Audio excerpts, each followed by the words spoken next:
Hello, everybody, and welcome to the Getting Into Cars podcast. So, obviously, this is going to be the first episode, and we are going to be kind of talking about some things about what it means to be into cars and getting into the car scene. So, first of all, I'd like to preface this and say that my name is Evan, or I go by Sliding and Driving on the internet. I have a 2001 MR2 Spider. Currently, it just has the stock 1ZZ in it, and my daily is a 1993 Lexus LS400. That again that's totally stock. The MR2 is has a list of mods done to it, but we won't get really into that right now. So basically, what we're going to be talking about on this podcast and just in general is going through the car world, finding people who want to share their stories about getting into cars, how to get into cars, their opinions on what cars make good first cars, what you're looking for in a car, kind of exploring cars themselves too, actually diving into cars. What makes this car so good versus this car, and kind of nerding out basically about cars like this without having this big whole stigma around them. So, we're going to start off today by talking about what it means to be into cars. So, what makes you a car enthusiast? Does it mean that you have to go and work on your car in a garage or pay a shop to do all kinds of expensive mods and stuff? No, you don't have to do any of that to be into cars. You can like cars and not have a car yourself to really work on or do much with. You can just have a regular daily driver but still be into cars and the car scene. So, I know plenty of people who are into cars or like watching racing or follow the car scene, watch cool builds, stuff like that, but don't actually have a car themselves to work on or think they're part of the car community, which is totally fine.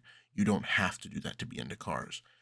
I think that cars themselves should be accessible to just about every and all people who want to be into them. So basically, the car culture itself is kind of just this amalgamation of all different types of love and, you know, sports and stuff like that with cars, whether it be the street scene or underground racing or, pro racing, just being into cars, show builds, rally, time attack, autocross, all that kind of different stuff.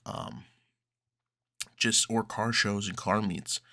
Just another social hub for people to actually hang out with each other and be into their cars. It can be a social thing too, just like how drinking or hanging out with people, smoke lounges, whatever they're called now. Stuff like that. Cars can just be another social outlet, and the same thing with social media with cars. It can just be another place to be in a community and have an interest with like-minded people. So basically, there's a few different ways to kind of go about getting into cars.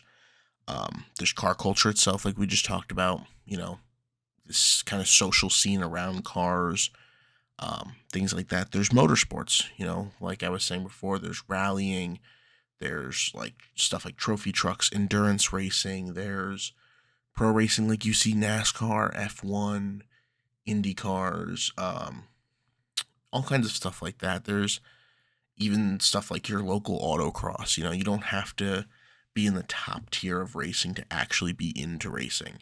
For instance, all I really do is time attack events in my MR2. I don't go and do side by side racing yet or anything like that. And I'm fairly into cars, but I'm still at a grassroots level of racing, which is totally fine. You don't ever have to leave the grassroots style of racing. There's smaller professional cups such as the GR Cup that Toyota released. You have people like Keanu Reeves who are racing in the GR Cup, with just GR 86s. There's the MX5 Cup where it's just all Indy Miatas, where it's the highest level of that kind of racing, but it's still nothing on the level of NASCAR. But you still have serious racing happening in those things. You don't have to be at the top tier to be able to hone skills and work on you as a driver or learning how your car functions and stuff like that under stress or under on the track through G's. Because let me tell you, driving on the street versus driving on the track is a huge, huge difference. Um, some people go their whole lives never actually bringing their car to a track. All they do is they just drive it on the road, drive it on the road. It's a totally different animal. There's things like that that just totally different unless you actually know and do it yourself. So, there's stuff like show cars too. That's a whole nother scene. Some people are extremely, extremely competitive about showing their cars. Who has the best car in show? Who has the coolest build to have as a show car? There's huge, huge indoor, outdoor car shows. Like look at SEMA. I don't, from what I understand, I'm not really into the show cars all that much because I prefer function over form. But I think that that's a whole nother level of competition. It's more like an art, basically. You go and who's created the cooler or the most artful car or truck or vehicle, stuff like that. There's all these people that will go and create these crazy, crazy builds for SEMA or all these car shows to win best in show, best in this. It's a whole nother competition on its own. So that's another thing too. If you're or building something really cool like that, then car shows are another great, great thing too. Especially the high end ones where it's not just money that speaks, it's who actually put the time, the work, the effort into building this cool thing. There was a totally like chrome and gold plated, custom engraved El Camino at a show, up and down, like everything. There was mirrors underneath, you could see everything.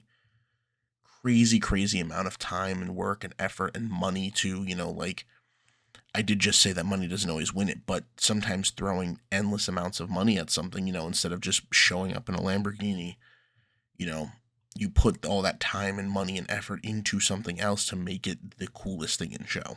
Um, Stuff like that, like or even sometimes it's just a swap that you've done. There was at one of the car shows we went to at Quinnipiac University, there was a Nissan Leaf swapped Mazda RX-8. And if you don't know what those are, the Mazda RX-8 is a rotary engine car, which is an icon on its own level. But an entire team had swapped in an electric, a very compact car electric motor into it. I don't understand really why there's an appeal for that, but it won the best EV car, over all the Teslas and other stuff that were there. So sometimes it's just the best swap that you can do. I know there was a lot of controversy around this last SEMA where someone had pulled up in a LS swapped Miata, but they had tried to make it look like it was a Lamborghini engine.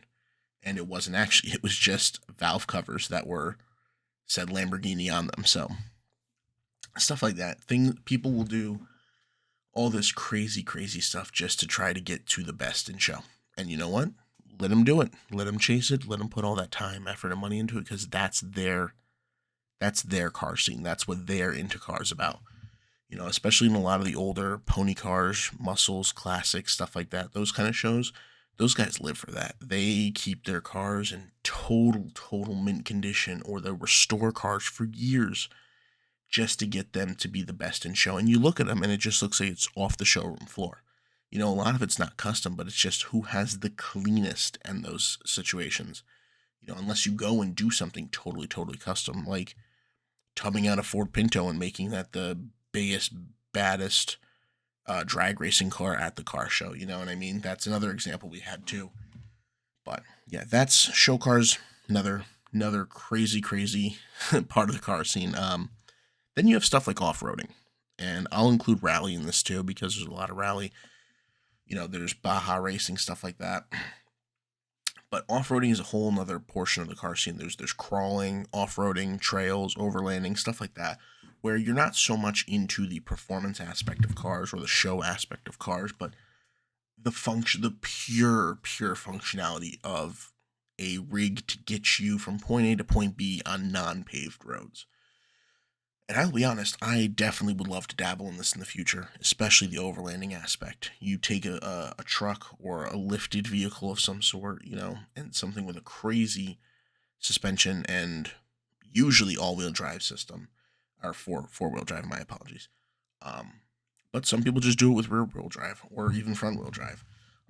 Sometimes it's going and finding the craziest cliff to drive up, or how you can pin your truck in different situations and get out of it with all these different types of physics. And honestly, in just like in regular racing, there's tons of science and physics and geometry and you know all kinds of math that go into plotting a course and the actual angles and um, science about how you would get your vehicle to perform in a way that would allow you to climb this cliff that's almost 90 degrees, but you're just in a Jeep or a Forerunner or something like that, or even an old Blazer, like there's all kinds of crazy stuff you can do for off-roading, all kinds of stuff. And there's again a huge community around it. There's all types of crazy custom suspension people have been making, and that's another thing too, where there's a demand for things. People will always be striving to be and to create the next best thing for that function and for that purpose. So, for instance, I believe there's a Ford Bronco account on the internet, a older Bronco, that has created a custom suspension where he can literally drive over like garden beds and parking lot curbs and stuff like that at like 60 plus miles an hour, and the truck barely moves. The suspension just pops up and down and kind of takes the beating. So can you imagine him doing something like that out in the desert, or on a trail, high speed trail, or stuff like that? So, but it's all this custom stuff that people do, and it creates this need, and this you know who there's an opening for a new level or a high performance part, and who can get these vehicles to do more and push them further while still being able to basically keep their form. Like a lot of these vehicles, I know not so much the off-roading, but a lot of these vehicles are still driven on the street or street legal for the most part. And it's like, who can still push this without having it just be a total like tube chassis build where it's not its original form? Who can push this evolution onto a car and onto something that will make it like ascend basically to the next level? Like, I've seen people with my LS400 do all kinds of crazy stuff. From it has a V8 in it, a 4-liter V8, and for the most part, people like to supercharge them, which I would love to do in the future too. But then, if I'm not mistaken, it was a British father and son team who actually slapped an enormous turbo onto this 4-liter V8, and with injectors and a bunch of other stuff done to the top end of the motor, they were pushing like 700 horsepower. Doing, and I know there's another account, 1UZ Tech, I believe, that makes parts for the 1UZ, which is the motor in my car, for drag racing. Instead of going the obvious route of like carbureted motors or the LS or the Coyote or the Hellcat motor, stuff like that. People are taking motors and cars that are out there and forcing them to evolve basically, and pushing, seeing how far you can push these vehicles, because at a certain point, things might start to surpass other, things. Like, for instance, you have the Honda K series.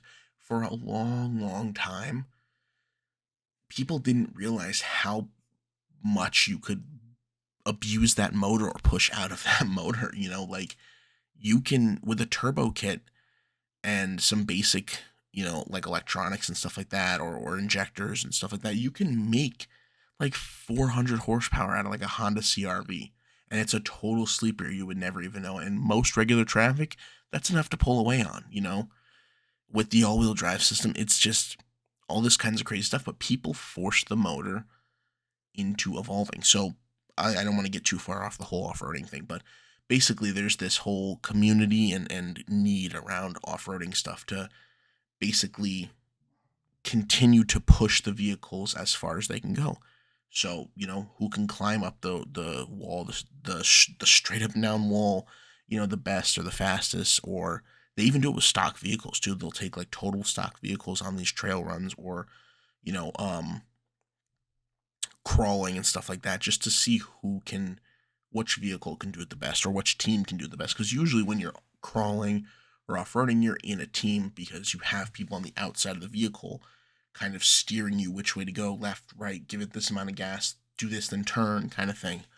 Um, but that's its own competition and basically, community right then and there. Off roading, there's overlanding where you basically drive to the middle of nowhere where you couldn't go on a road, and you have your rig just set up to camp there and stay there for a week or a night or a few days, stuff like that, and then you go back to society. So that's another cool one too.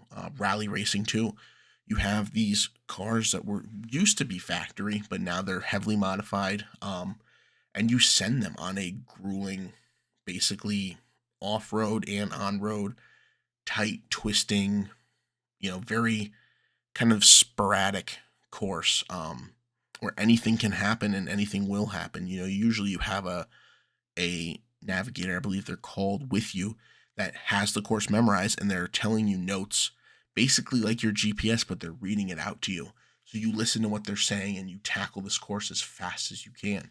Whoever has the fastest time, whoever can do it, in the fastest time without making penalties and stuff like that. It's another crazy, crazy form of racing where pure skill and communication and reaction, come together. And again, that's another place for pure evolution of vehicle, who can make their vehicle perform better under these conditions, because there's all kinds of vehicles that compete. You have front wheel drive, all wheel drive, rear wheel drive. Hell, even there's even rally Lamborghinis and stuff like that that compete on these courses. It's not just controlled by hot hatches or all-wheel drive cars and stuff like that. So that's another aspect of the off-roading racing. You have like legend cars that were cars that are first in its class to do something, like the Ford GT, in Le Mans and stuff like that. You have these historical cars that do something crazy. Like, I'm pretty sure Gran Turismo brought up the idea of a car that used fans to vacuum the car down, pull the car to the ground to create an ungodly amount of downforce that basically your car would never lose the grip on the ground. I know there's a car powered by magnets, all these kind of crazy first things, or like the first cars that used the hybrid electric gas system, where the front wheels were powered by electric motors, the rear wheels were powered by gas, and just to get the full horsepower and pure driving experience and performance out of some of these vehicles. I know recently, now I'm not really into hypercars, but recently I believe it was Koenigsegg, if I'm not mistaken, Koenigsegg or Pagani, one of the two, that had created a hypercar sedan. It was I believe it was a sedan or a coupe, but it had 4 seats to it, and it had enough luggage compartments in the rear for 4 suitcases, technically making it a family car, if you want to call it that, that had like some godly 1100 horsepower, something you would never need to use on the road, but just something that they do to say they did it. I'm much more into functional stuff, like I've said, before, like the new Mustang GTD, that it's an absolute track monster, breaking all kinds of records on the Nuremberg, the new Corvette that's coming out, that's pushing ungodly amounts of horsepower, and it's twin turboed from factory, with anti-lag systems and stuff like that. That's the crazy kind of stuff I want to see the car community doing again. And it's coming all straight from factory. That's the best part about it. It's these car manufacturers are listening to what people want and pulling the car enthusiasts in, because believe it or not, a lot of a car's reputation is built off of its pure drive to motorsports and in the motorsports world. And it used to be like that. Basically, a car's name in racing, or where they did in racing, or how they finished in racing, was something that drove car sales and pushed to be like, oh, well, Nissan clearly was the best in, you know, uh, a circuit cup, and stuff like that for however many years, or their GTR is dominating, it makes me want to get a GTR, or Nissan's cars must be really good. I just use Nissan as an example here. Obviously, it could be any car. Um, but stuff like that, it's not like that anymore. Really, it's kind of the car that fits the need to the most affordable while being reliable and stuff like that now. But basically, it used to be that cars were sold based on well, and not purely based on, but a lot of good reputation and name came from these cars that would win, rally events. Le Mans, I know Le Mans wasn't really factory cars, but it gave the car a name. There's all kinds of circuit racing. You even had NASCAR. When NASCAR was stock cars, just like it says, stock cars. When that was happening, it was these vehicles that got to promote their name by racing and by going head to head in endurance or speed or time, stuff like that. But I'll stop rambling about that. Let me move on to the next topic, which is your types of cars. So honestly, I'm gonna talk to basically the most basic and entry level of people getting into cars, because you don't have to be into a sedan or a roadster or an exotic car to be into cars. There's all cars from different models, makes, and body styles that will get the job done or do what really cool stuff. So you have stuff like a sedan, which is basically your average car, a four-door just commuter car. Now, are they all commuter cars? Absolutely not. You have things like, Chargers, Honda Civics, stuff like that. Like think about your four-door car. I believe the Type R for a while was four-door. You have certain Infinities that are four-door, stuff like that. Basically, just I'm or my Lexus, my LS 400. The Lexus has a GS 430 or GS 300, which are also sedans but have powerful motors in them. It doesn't have to be just your commuter car. You have coupes, which are basically the same thing as sedans, but they only have their sportier body style and only have two doors. So they usually have the same amount of seating, but it's just two doors and it's sportier looking. So usually they're a little more performance oriented. You have things like roadsters, like the Mazda Miata, the best-selling roadster of all time, where it's a small car, it's light, agile, low horsepower, but it doesn't need a lot of horsepower. You have two seats in it, and usually convertible, not all the time. Small cargo space, small frame, lightweight, and then it's usually a rear-wheel drive setup for a roadster. Basically, like my MR2, same thing, also a roadster. Just my motor is in the back versus how the Miata's motor is in the front. They're both rear wheel drive. They almost make identical specifications between the NB Miata and my MR2. They almost weigh the same, just about the same horsepower, all that kind of stuff. So, um, after the roadster, there's things like SUVs, which you still can be performance, but start to cross that line of functionality on a daily basis, cargo space, people you can carry. Um, they're usually a little higher off the ground, a little more lifted. You have things like Suburbans, which people can go either way. You have people who twin turbo their Suburbans and turn them into total sleeper rockets, or you have, VIP Suburban builds where it's like show builds where they do all kinds of crazy stuff inside them, or you have the even the like things like the Porsche Macan GTS, where it is a twin turboed, I believe it's a twin turboed V6, but it has a crazy, crazy all wheel drive, or rear wheel drive, and it just takes off like a rocket. They look cool, they sound cool, and they perform. That's the biggest thing, they perform. You have things like crossovers, like your average vehicle on the road today, such as not so much as a full blown SUV, and I guess the Macan would kind of fall into that, um, rather less than an SUV. But you have things like the Hyundai Kona N, a performance crossover where it's basically your economy car that they packed a punch into, a turbo 2 liter with all kinds of crazy, crazy stuff they've done to these cars. The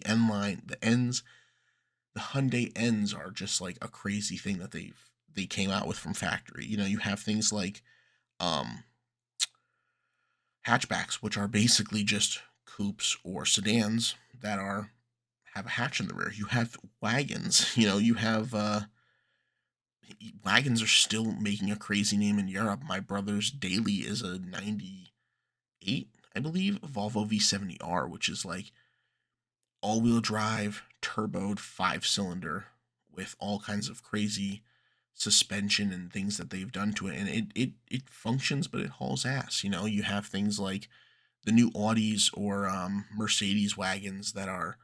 I don't know if Mercedes still makes the wagon actually, but I know Audi still makes a crazy, crazy horsepower wagon that will move and basically, pretty much be able to fly whenever you need it to.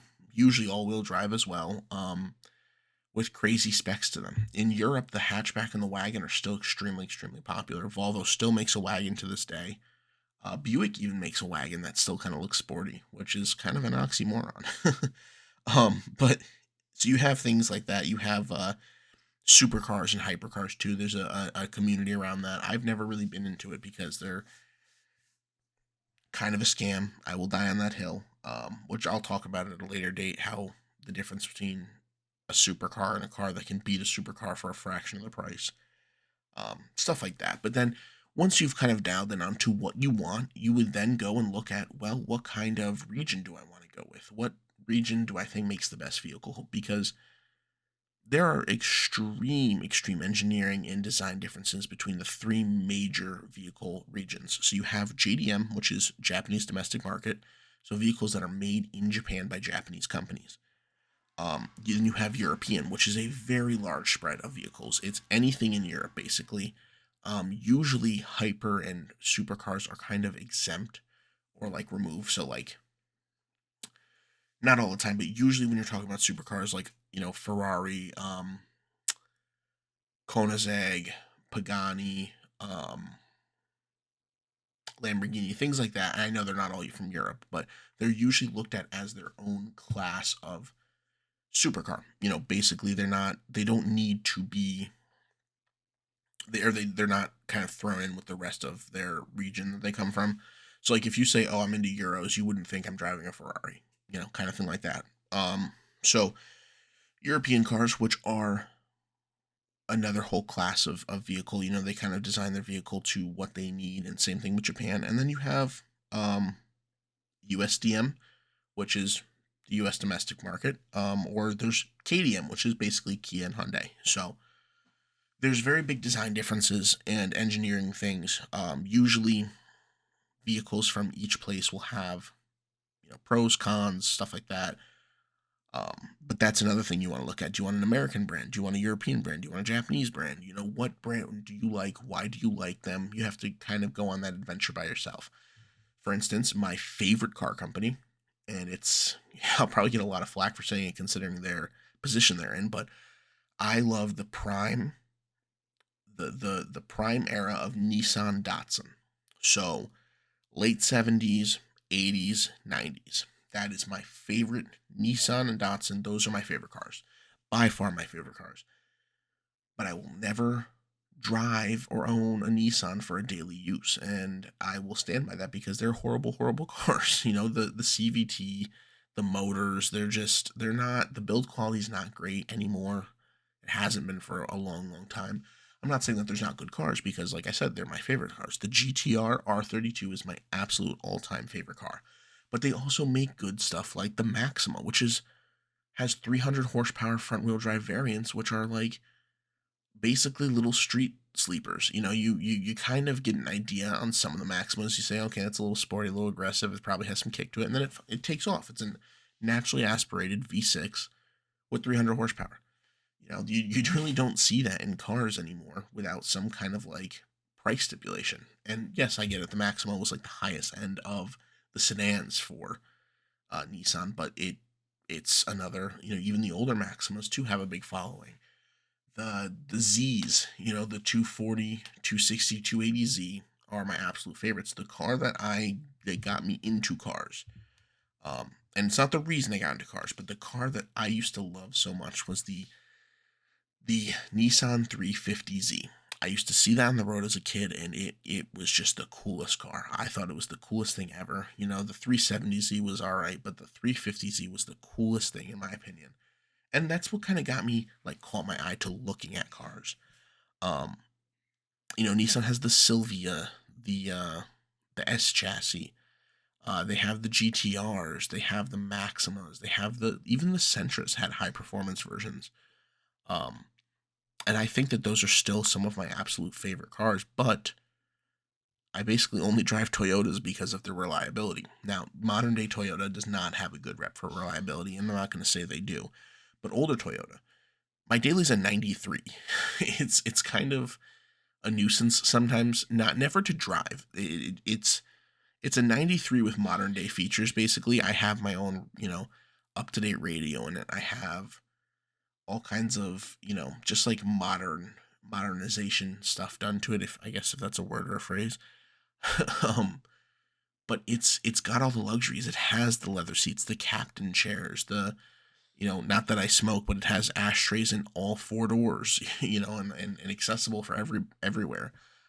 It's rear wheel drive. It has transmission, modes to go from comfort to sport. The high end versions had air suspension from factory to adjust height, and then there's sports dampening for the suspension. This was supposed to be like a VIP car to drive around or to get chauffeured in. And it's a 250 horsepower V8 rear wheel drive, so it's enough to have fun with, enough to go fast when you want to. And it's just a huge boat of a car that just looks good all the time, in my opinion. If you keep it clean, keep it nice and waxed and everything, it just looks nice. Some people think it looks like an old man car, but it does. I'm not gonna lie. It does have that rep of being that boat, boxy, old person car, but I love it. I absolutely love it. But that's another thing too. And then after you decide what market you want your vehicle to be from, you have to decide, and I guess you kind of want to decide this beforehand, but most vehicles have versions of all of these. Your drivetrain. Your drivetrain has basically everything to do with your vehicle. There's rear wheel drive, which is usually a front mounted engine that is pointed front to back and a transmission that goes towards the back of the car for your rear wheels. So all the power goes to rear wheels, and your front wheels are just for braking and steering, basically.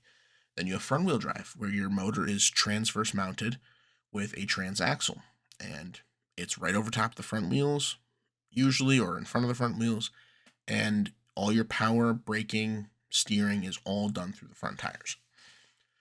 And then you have all-wheel drive vehicles, which can be either front wheel main or rear wheel main, and usually it's just for power to evenly get distributed through all of the tires. So whether it be for weather purposes, road conditions, or performance, most modern day European performance cars, excuse me, or just their kind of day-to-day sedans are usually all have an all-wheel drive variant. So you have 4MATIC from Mercedes, that's their code for all-wheel drive.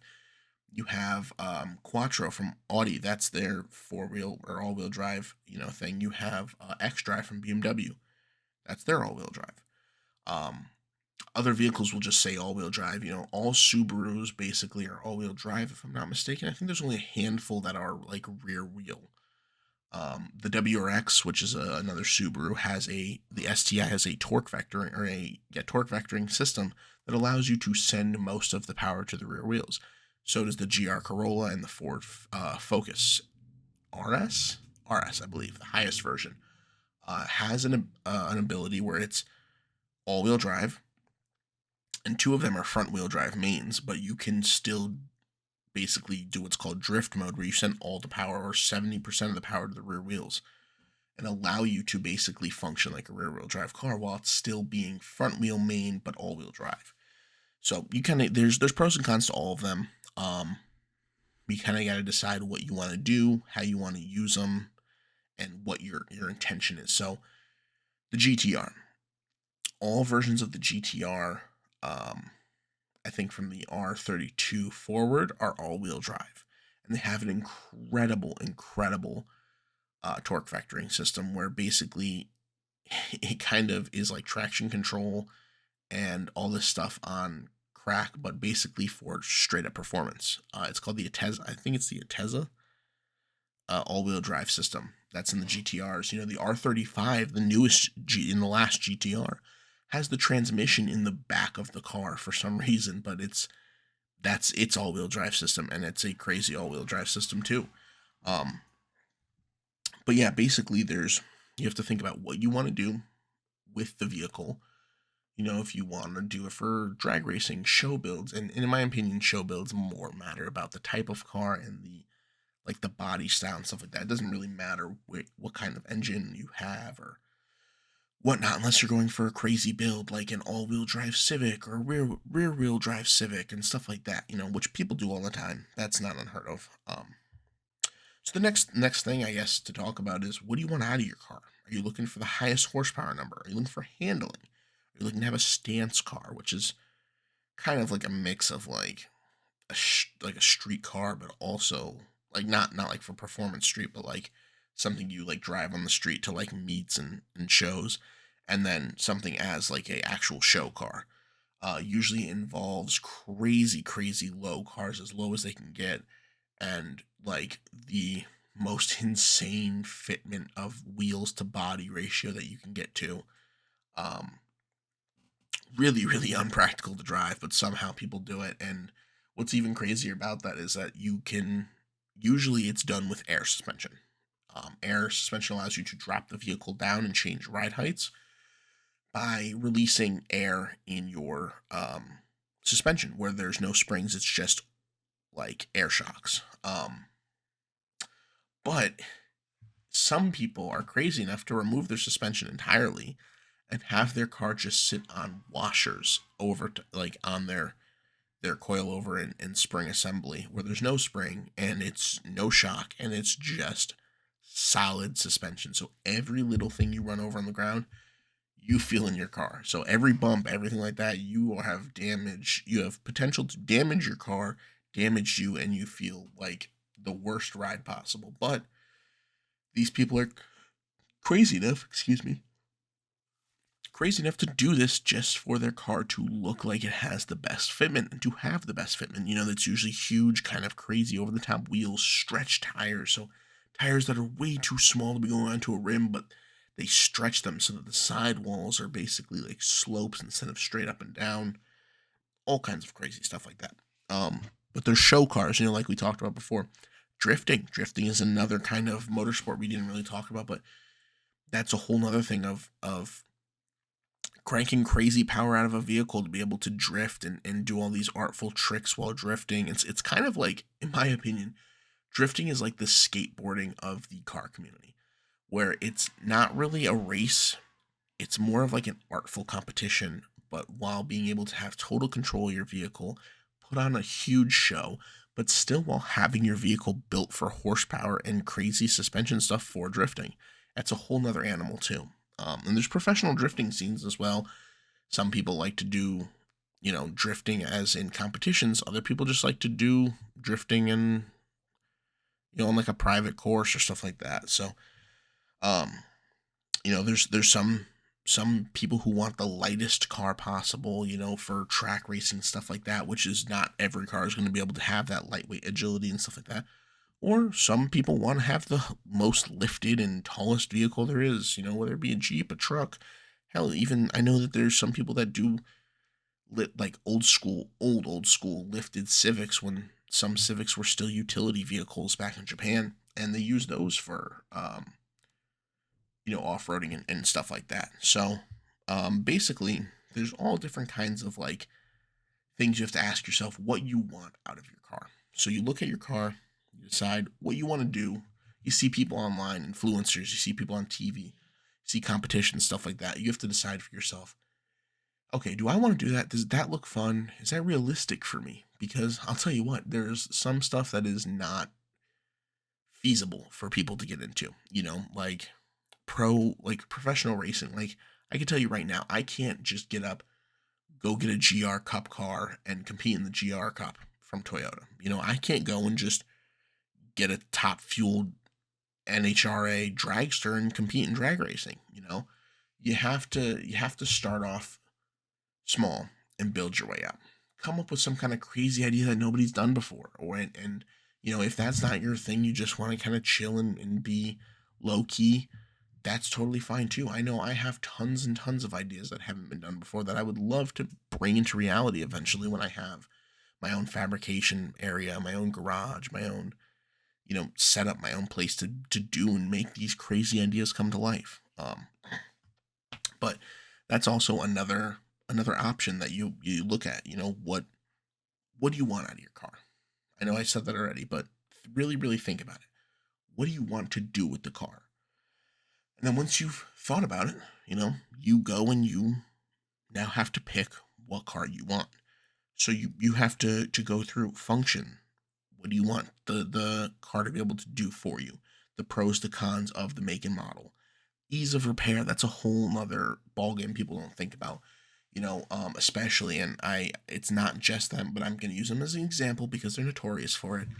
Um, you have things like European cars that are usually over engineered and are a pain to fix, really complicated to get into. But if you're someone like a guru for Volkswagen or stuff like that, every in and out of the cars. It's nothing to you, but for the average person, an average mechanic, they're a nightmare to work on. I used to work in a mechanic's garage, and the vehicles that the mechanics preferred to work on, or just ease of working on, things that would break, things that would go wrong, expenses, how complicated it was to get to things. European vehicles were the number one hated ones, and usually the number one hated to work on.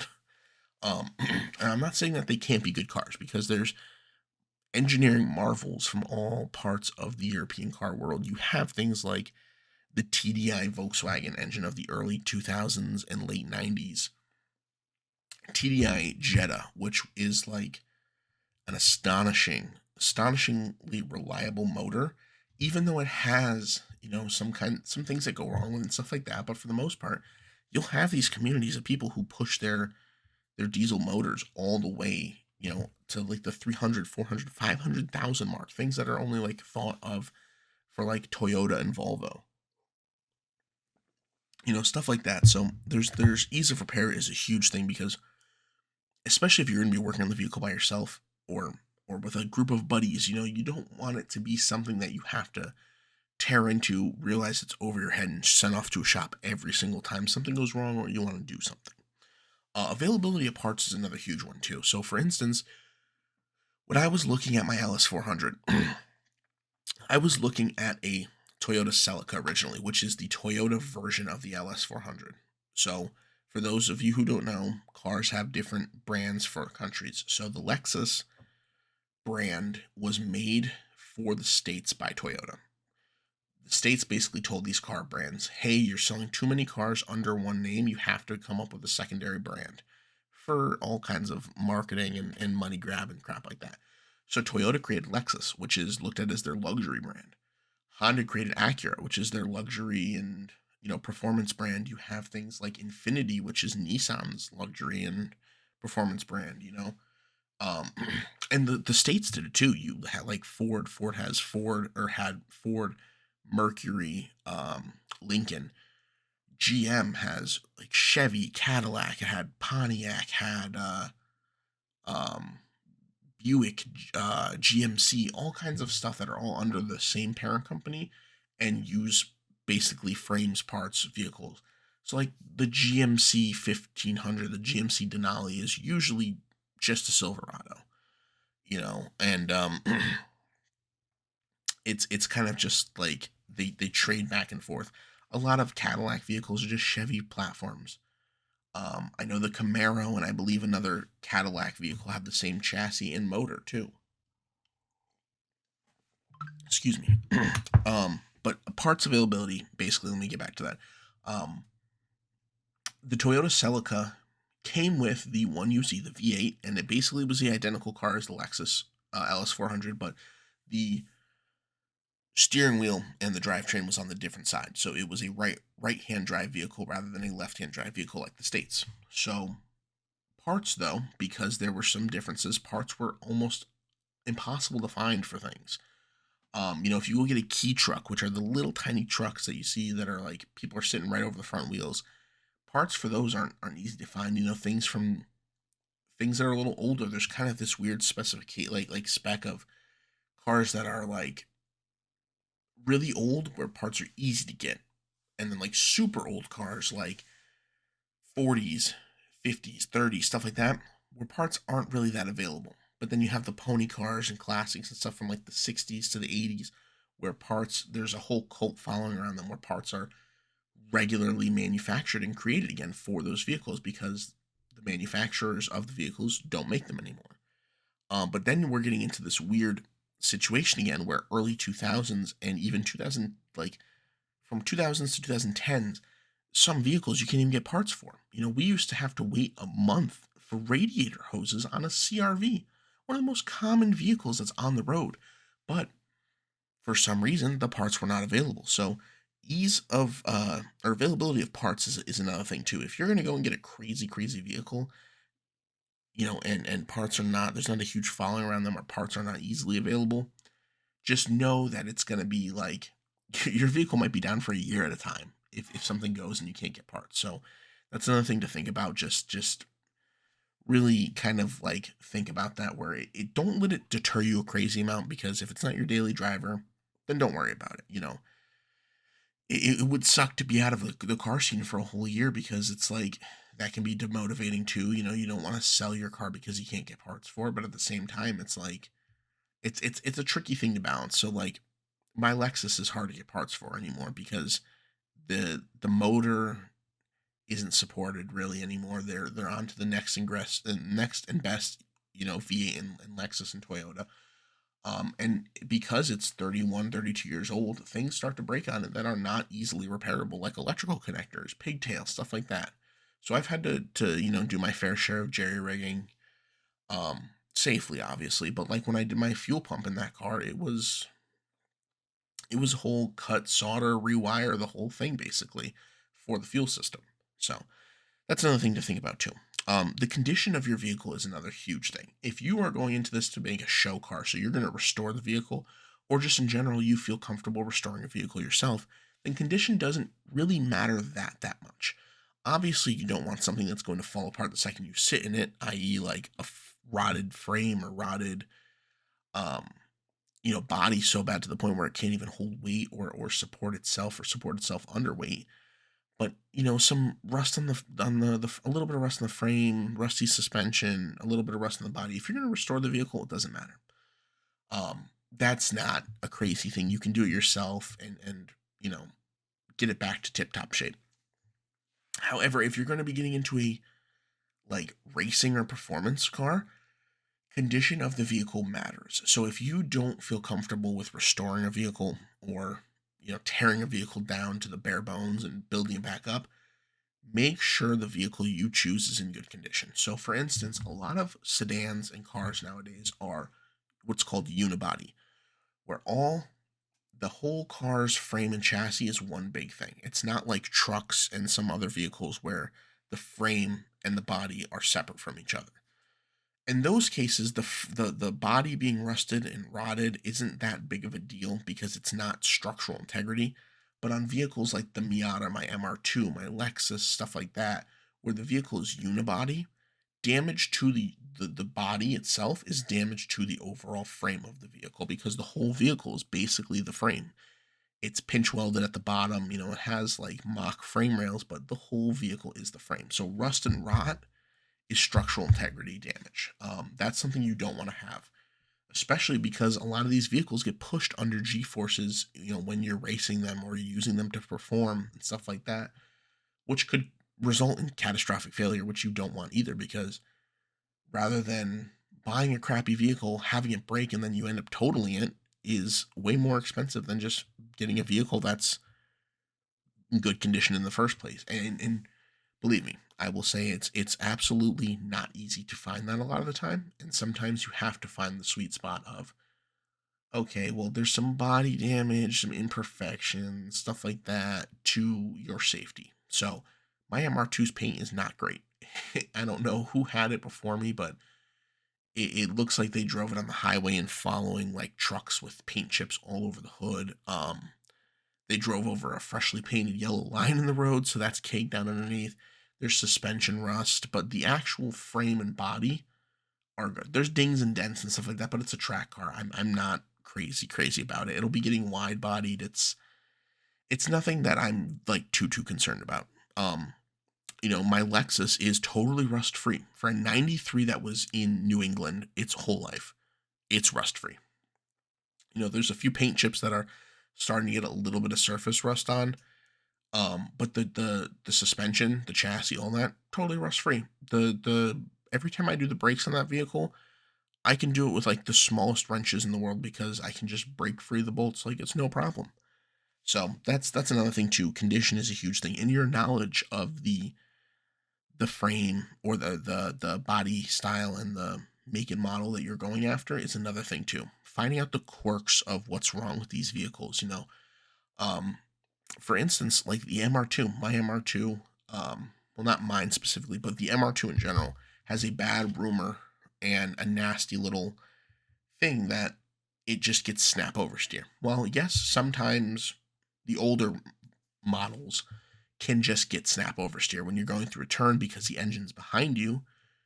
All of your weight is being forced, into the turn in that way of like the direction of where you're turning, which can cause the rear end of your car to oversteer and come out from around you, which again is another thing that you wouldn't know and can be extremely dangerous if you don't know the quirks and the little performance things about your chassis. You have things like the Mazda Speed 3.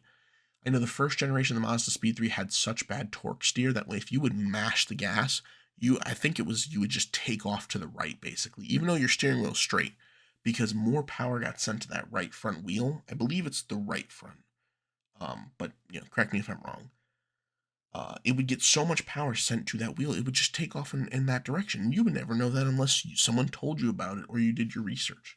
So finding these little quirks and stuff like that, like I know there's another vehicle out there that had the gas tank in the back, in the rear of the car, so that when you got rear-ended, the gas tank went up in flames and blew the car up, basically.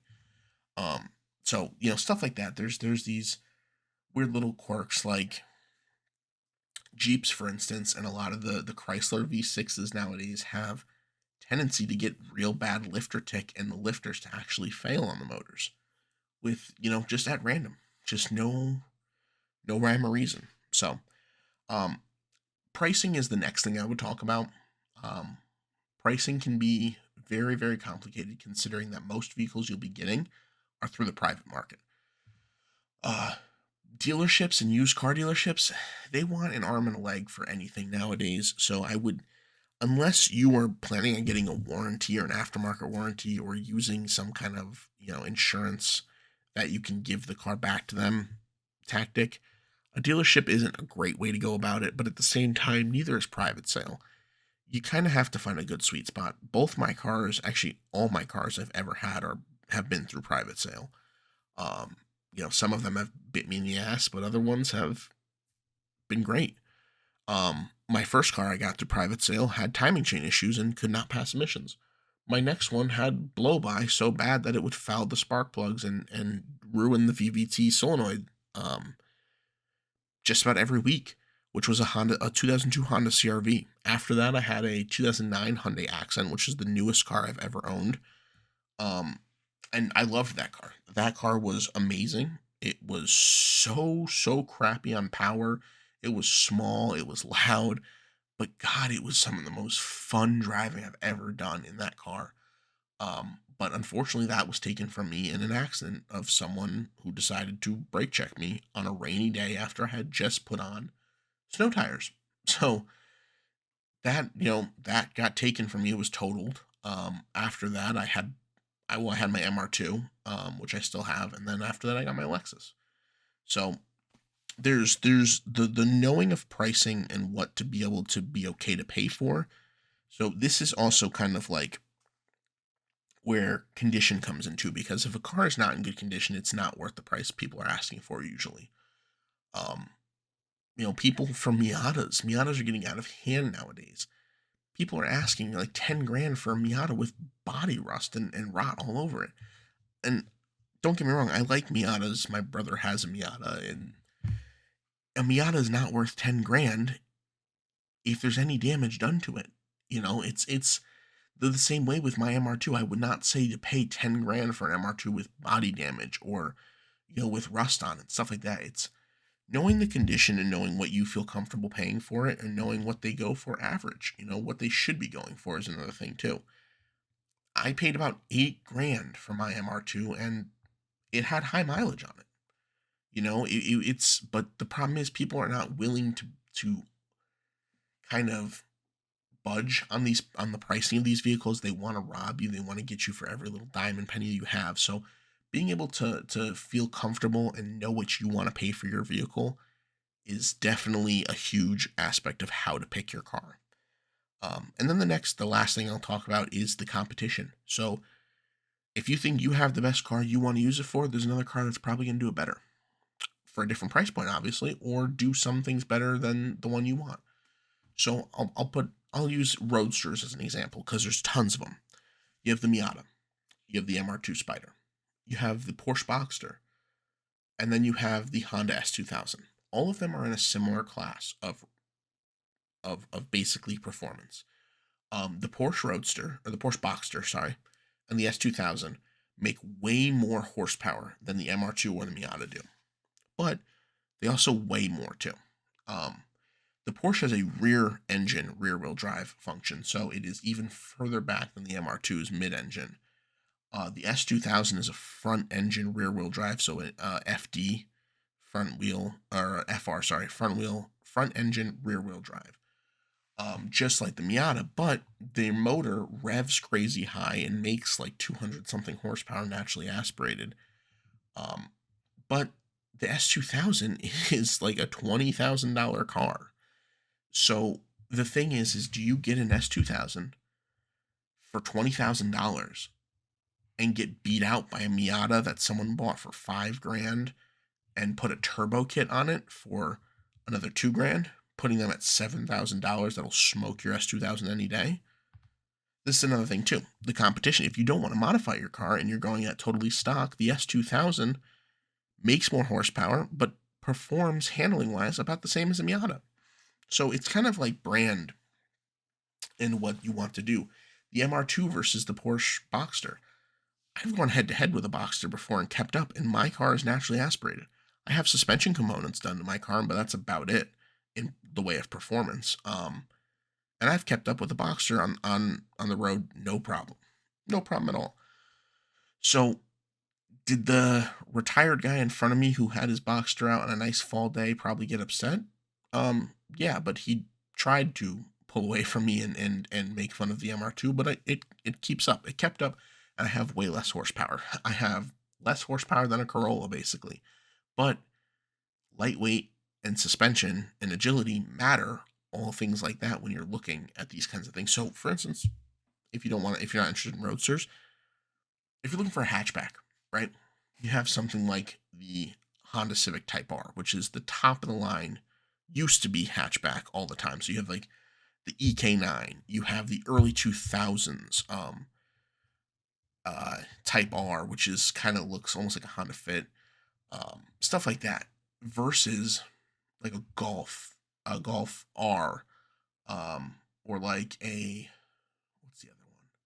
There's other hatchbacks too, like or hell, you even have some of the early Nissan ones, which I can't remember too. But you have to import them basically, or the Ford. You have the Ford Focus. The Ford Focus has a crazy Ford Focus RS, which was a crazy hatchback. You put them all together and you decide which one do you want.